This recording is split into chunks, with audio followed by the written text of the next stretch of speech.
The two most common positions used in rifle spinning would be a right and a left flat.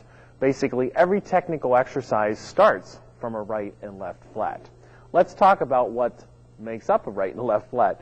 Here we go. We're in the flat position. Our right hand is underneath the small. Okay.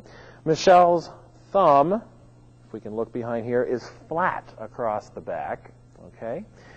Looking at the left hand, we can see that her hand is nicely gripped at the end of the rifle. Her left thumb here is also behind the rifle in a nice straight line. So as you can see, pulling that back, that's what creates a right flat. Some of the most common problems, though, are this. We want to have that right hand droop down. Common problem, it feels more comfortable to almost have your arm straight rather than making it bent to be in position. Another problem is people like to drop the right hand and then also lift the left hand up. So we have this awful looking angle, and we really want to make sure that we understand what a nice right flat position is. Sometimes you may have to have your students stand there for 10 minutes just to allow the muscles to start to develop the muscle memory that the muscles need to have to go right into a position like this. Now let's look at the left flat position. Here we have the right hand now on the end of the butt. Look at Michelle's fingers, nice and straight down in front of the butt. Rolling that forward, we can see that the right thumb is right behind the butt. Okay. Looking over here at the left hand, we're about maybe 3 inches in from the swivel and maybe about 2.5 inches out from the bolt. That is going to be the position of the left hand. Look at her fingers. They're up. Okay, they're cupping the rifle.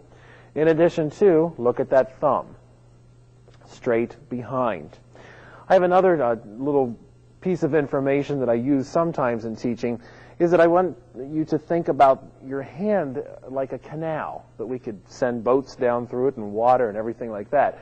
But that's the type of feel that you need to have in your hand. Think about connecting many, many hands together and what that would feel like. That's where the rifle needs to be positioned in relationship to your hand. So look at Michelle from the side now. Look at the elbow on this left flat. Note that the elbow is out, okay? It's not straight. Look what happens when it's straight, okay? We end up with the rifle being pushed out.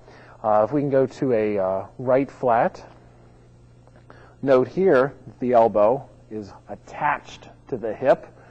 Note here then also going straight. Look what happens again, okay? If we can rotate this way, Michelle, we can also take a look at the left elbow over here, okay? Note position this time. Look at the space, okay, that we have right here. Also, let's turn you even further. Look at the space that we have in between the actual rifle and her body. Whenever we have a rifle plastered against our body, it makes us look very small. If we have it away too far, it just looks funny. So we need to think about maybe 6, 8 inches away from the body. Okay, let's demonstrate to the front. Look what happens when you have it plastered against you. Michelle looks small and very bound. Push it way out. Okay, really, you're not prepped to do anything with your elbow. Come back to the position. Okay, here we go. Great position. Your wrist, your arm, your elbow is ready to maneuver through any technical exercise from here.